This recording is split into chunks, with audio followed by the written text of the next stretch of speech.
Good afternoon, the 30th of December 2024. I got my colourful outfit on today, but I came out here today like we're running out of year if you want to get anything done. So I decided I better get cracking and get something done before we ran out of time. Here's what I came to do.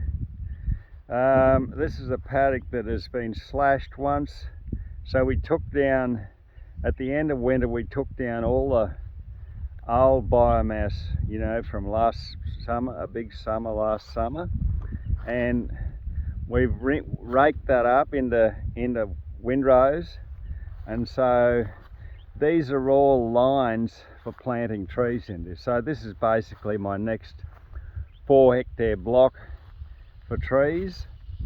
I've just finished the first management on 7 hectares that we planted in September, October.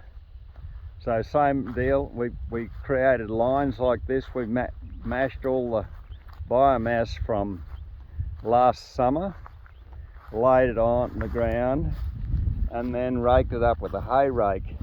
But the interesting thing, when I came here, I have a kind of a resident herd of feral pigs.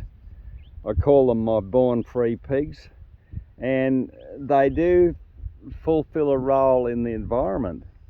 And so I thought I'd lost them. I thought they'd disappeared. I thought, oh God, somebody's hunted them, trapped them, poisoned them, and they've gone. But I came out here this morning to slash, and they were through here last night, and you can see their activity in this line. They've been down, they've not touched anything else on the place.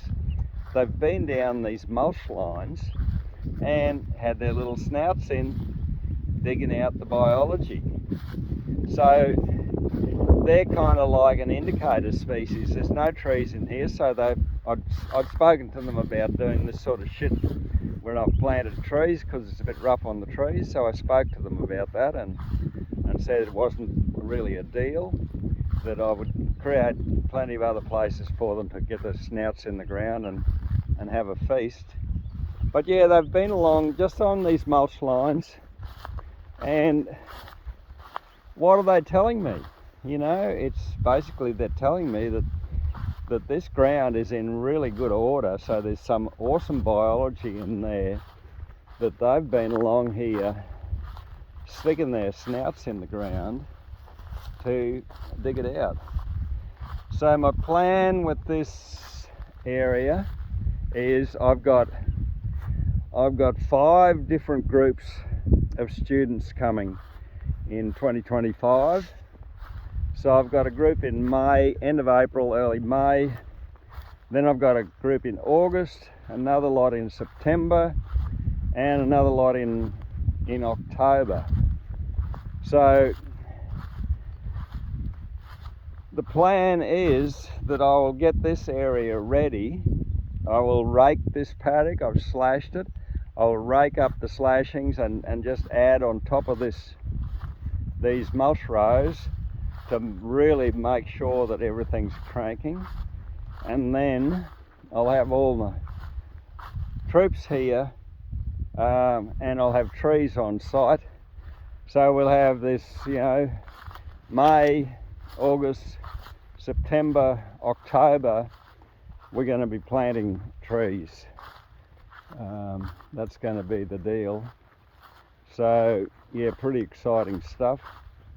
But I just wanted to show you this paddock, and look what's going on in here. Like, under this stuff here, if you dig into this stuff underneath, it is so juicy. Like this, it's just wet and awesome. So where we've done this before, I've done a test with the penetrometer, and we've gone from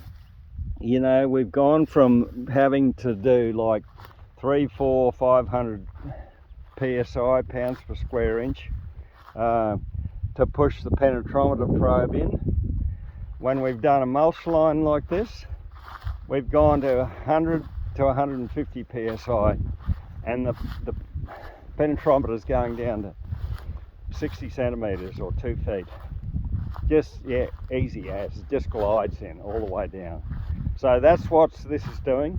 I do absolutely no ground disturbance on this, preparing these beds to plant trees in.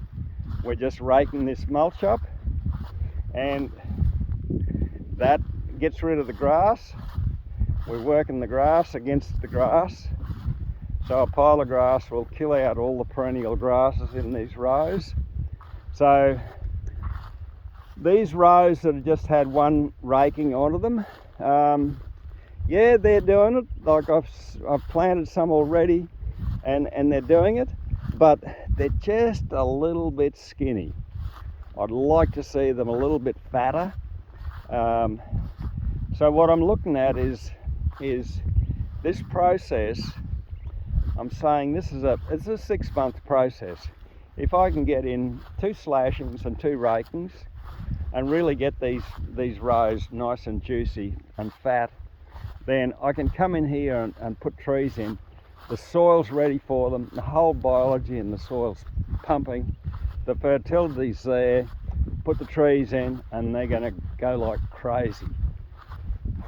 So that's what this is looking like. And so these paddocks, there's enough room in these paddocks to, while our trees are growing, obviously I'm not going to be putting cows in here, but while our trees are growing, I can cut hay in these paddocks, or I can grow crops in these paddocks. So I thought I'd just, I think it was about 10 videos ago, I said this is the last one for the year, and I wished you a Merry Christmas and Happy New Year. And it seems like I've become a repeat offender. I just keep coming across these things. I think, wow, this is so worth sharing with people. And we're going to need all the tools we're going to lay our hands on coming into this next year. The rate of change is going to be incredible. There's going to be just some absolute magic happening. And we're in a space now on the farm. I'm starting to pump out some production. We're starting to get product into a local shop. So this is awesome, the direction we're taking. And while I'm talking to you, it's rumbling thunder. And yeah, as I said, we've finished managing the 7 hectares we planted in September, October. Very similar to this. It was just the mulch lines like this, planted into a tree probably every metre, and we've got 3.4 kilometres of rows down there. I haven't measured what's in this paddock here, but this is basically about a 4 hectare paddock, and this will keep a few of my students busy while they're here on farm camp. And we'll get another 4 hectares of trees in, as we kind of, like, we've really got the tree planting and the rehabilitation on this farm is really on steroids now. Things are really cranking. Yes, and so that's what's going on. And if you see around the shops, if you see a little label somewhere saying something about undercover produce, the undercover produce will be coming from the Kambachu project farm. So that's another little adventure. I'm looking for a talented graphic artist that can throw together like a little sticker for us. So we've got a undercover produce sticker to put on any of our production, any of our products that leave the farm. So we get well identified, and of course you all understand that the undercover is to do with having trees. So we're covered up with shade, the land is protected, the soil is all covered, so it's all undercover. And yeah, it's a whole theme, I guess, around the farm of keeping everything very healthy. And the pigs will have a little bit of cover as well. They won't have to be out here rooting their snouts in the dirt. with no shade. It'll just increase the level of comfort for them. So look, have an awesome new year. If you're going out and sitting up until midnight to welcome in 2025, have a great time, and I'll see you next year, as they say. Bye bye.